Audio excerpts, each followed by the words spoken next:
Welcome to the Median Podcast. So we're going to be learning about concurrent lines and points of concurrency. And actually, triangles have 4 different types of concurrent lines and 4 different points of concurrency. And those are all important points in the triangle. So what is concurrent line and what is a point of concurrency? A concurrent line is just 3 or more lines, line segments, or rays that intersect at the same point. Right? Not just 2, but it has to be 3 or more. The triangle has exactly 3. Point of concurrency is the intersection point of those lines. So where they intersect is called the point of concurrency. And for the triangle, that point of concurrency has special names. We're going to learn about one of them today and another one later in this lesson. And then we'll learn about 2 more of them later in the year. So median of a triangle. So a median of a triangle is a segment whose endpoints are a vertex of the triangle and the midpoint of the opposite side. So for instance, in triangle ABC, shown at right, D is the midpoint of BC. See, B divides BC in half. So AD is a median of a triangle. So if we have a line in a triangle and it one endpoint of the line segment is at the vertex of a triangle, and the other endpoint is at the midpoint of the other side. It divides that other side in half. Then we know that has to be a median, because a median goes from the midpoint to the opposite vertex. Now, right now, the only thing we know about this median is it does divide the opposite side in half. It does not necessarily, however, it is not necessarily an angle bisector. Okay, those angles do not have to be the same measure. Okay? It's only going to be an angle bisector if this were an isosceles triangle. Otherwise, those 2 angles aren't congruent to one another. So where those medians intersect, there's 3 of them, and you can see the 3 of them drawn there. Where the 3 medians of a triangle intersect is called the centroid. So that black point, I made it right there, where those 3 medians are intersecting, that's called the centroid. In your notes, it's a fill-in for you. So you can look where it says the point of concurrency of the medians of a triangle is called the centroid of the triangle. And actually, that centroid is actually an important point. It's actually the triangle's center of gravity, and everything has a center of gravity. You have a center of gravity. When they build railings and things to make you safe, they make sure they make it taller than most people's center of gravity. Otherwise, it's not going to be very safe, and you could topple over it. Cars have a center of gravity. The higher the center of gravity, the more likely they are to tip over. And triangles have a center of gravity, and their center of gravity is at the centroid. If you know where the centroid of a triangle is, you can, if you had like a cutout of a triangle, a 2-dimensional triangle, you could balance the triangle on your finger because that would be its center of gravity. It'd be very, very equally weighted. So centroids are always inside the triangle. We have other points of concurrency that may or may not be inside the triangle, but centroids are always inside the triangle. And they are the intersection point for our 3 centroids. Oh, and I wanted to write something down over here, and I totally forgot. All right, so back to this picture over here for a second. So there are 3 medians. I wanted to write down the 3 medians. These are the medians. Talking about centers of gravity. The medians here are FC is median, and EB. And who am I missing? I'm missing DA. All right, so those are the 3 medians for that particular triangle. And there's actually something else special about the medians that we'll learn about maybe today or maybe on Monday. But there is something else special about them besides dividing the sides in half. They do something else as well. Right? So those are our 3 medians. And all triangles have 3 medians. They go from one side from the midpoint to the opposite vertex. All right, so now we're going to graph, and this is the next thing in your notes. We're going to actually graph a triangle and find its centroid and its medians. So a median of a triangle is a segment whose endpoints are a vertex of the triangle and the midpoint of the opposite side. All right, so I have the points labeled there. I made sure to count them on the paper. It's a little harder for me to see them on on the smart board here, probably because of all the lights. All right, so write down those coordinates in your notes, and now we're going to find, first of all, let's find the midpoints. All right, so we can't draw any medians until we find the midpoints of each of our sides. If you remember, I'm going to write over here where I have a little bit of space, and you have space on either side of your notes too. I made sure to give you a little room to write down. So to find a midpoint, you're going to take the two x coordinates and add those together and divide by 2, and the two y coordinates and add those together and divide by 2. And that gives you the coordinates for your midpoint. All right, so we're going to find the midpoint for EF first of all. So we would just add 2 plus 6 and divide by 2, and add 3 plus 13 and divide by 2. There we go. And so that would give us 8 divided by 2 and 16 divided by 2, which is 4, 8. All right, so I'm going to graph that point, and I'm going to hope I can count it. All right, I just wish there was a way to make these lines stand out to me. Man, they are so hard for me to see. So I'm going to have to kind of guess 3. I think there's 4, and then 8. I'm at 3 now. 4, 5, 6, 7. I think it's right here. You will have a much easier time counting it. I wish you could tell me if I was right. Actually, maybe I'll just check it over here. 3, 4, 1, 2, 3. Yeah, that looks like where I graphed it. I'll just check it on the paper. All right, so there we have one midpoint. All right, and I don't know what to label that. Let's just label it M. M1. We'll label it M1. So exciting of a name, right? All right, so now let's find the other midpoint, and I guess I'll write below here. I don't really have any other work really much to do on this particular page except for these midpoints. All right, oh, let me write it down too. So this midpoint here was 4, 8. So we'll write the point 4, 8. All right, let's find the midpoint of the other side. I guess we'll take FG. FG. All right, so midpoint of FG would be 2 plus 14 divided by 2, and 3 plus 3 divided by 2. All right, so that's going to give us 2 plus 14 would be 16 divided by 2, and 3 plus 3 is 6 divided by 2. And that's going to be the point 8, 3. And it makes sense, it's a horizontal line, that the y-coordinate would be 3. All right, so I'm going to write down that point, 8, 3, and let's graph that one as well.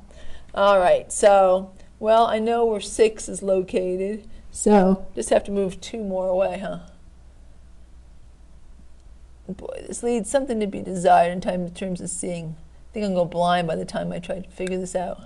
I think it's there. Let's see if it matches what, let's see. There's 6, 7, 8.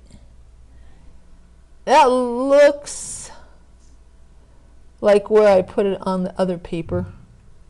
Almost seems like it should go over just a wee bit, because this is 8 is right here. There we go. I think that's 8. The toughest thing here is just trying to graph these.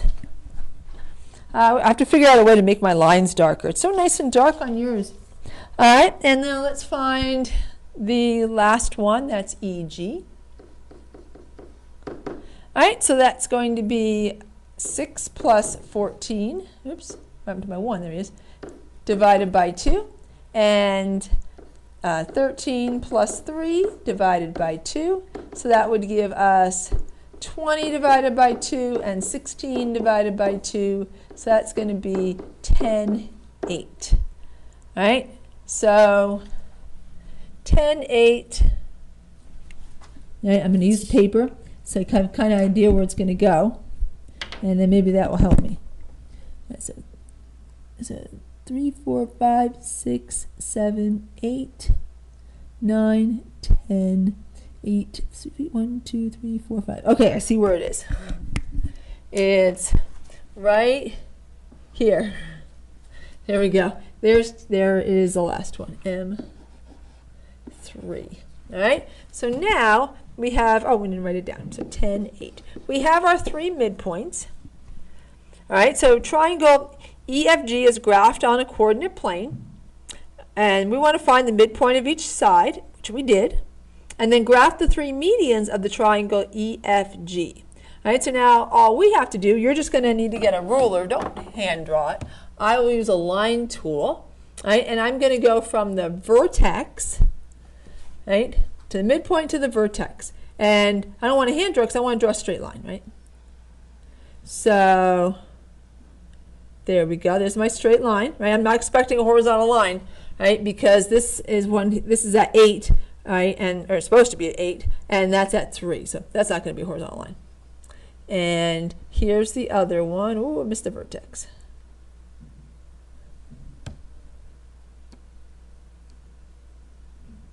Okay. And then the last one.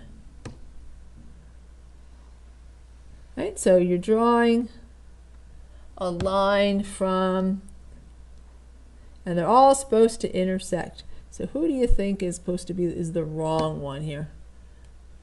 The one I couldn't see, huh? Let me recount that. Didn't write down the wrong coordinates, right? And this is the one that's not so good. It's supposed to be at 8, 3, and it's missing everybody else, and I have no idea why. The other ones look okay, I think. So I believe that is at, so this one here is supposed to be at 8. Yeah, that looks, I wonder if that one's wrong too. It looked like it was 8 here when I was counting. Let's see. 1, 2, 3, 4, 5. So it's right on a diagonal. Maybe that one's too high too. Maybe it's supposed to be here. This is called graphing when you can't see. Aha, there we go. That's the point. That's the point 8. 10, 8. Now that's looking much better, because if this one were just a smidge this way, oops. There we go, we'd be perfect. So this must be, this is called doing it backwards, finding the point of concurrency and finding my midpoints. Come on. There we go. Oh, so much effort. There we go. That's probably what yours looks like, right? Except this line is probably a little bit straighter for you. All right? That's probably what yours looks like. Now mine's right. So that's what you get when you can't see the coordinate plane. But there was no way I could make it any better anyway, whether I did this in class or I did this here on a podcast. So right there is our centroid, right? Where those 3 intersect. So now we can find it, well, easily if you can see the coordinate plane, but easily on a coordinate plane. But you can also find it on a triangle. It's not a coordinate plane once we learn a few properties about medians and centroids. All right, so let's fill in the rest of the blanks here. The point where the medians intersect is called the centroid. The centroid of a triangle is located blank of the distance from the vertex to the midpoint of the opposite side. Now, rather than just telling you, let's actually find out what that is, right? Unfortunately, that would require me to figure, I would like to have us figure it out rather than tell you, but I am not sure on this coordinate plane if I could find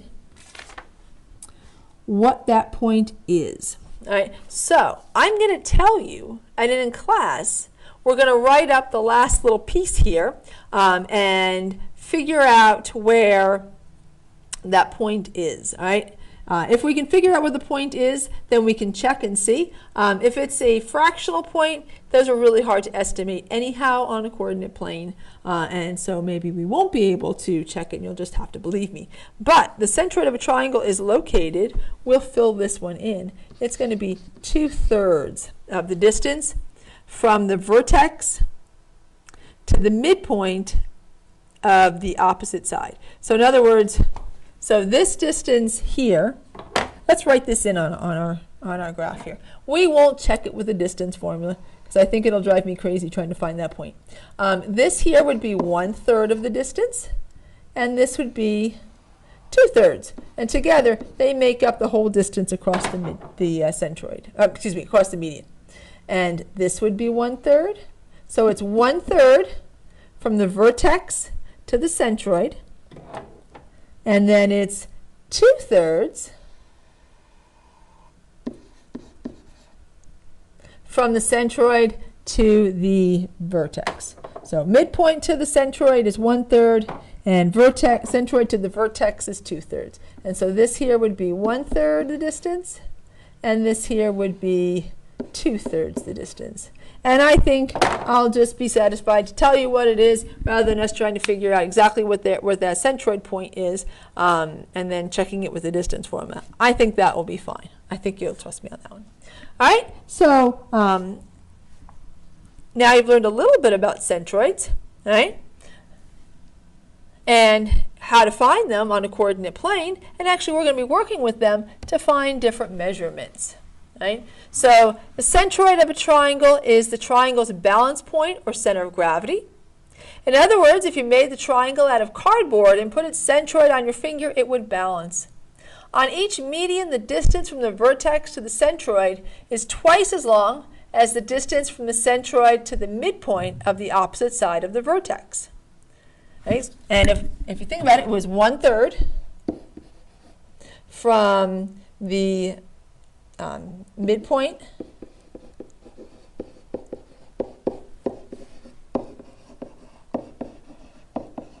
to the centroid, and if I take 1/3 and I multiply that by 2, I get 2/3.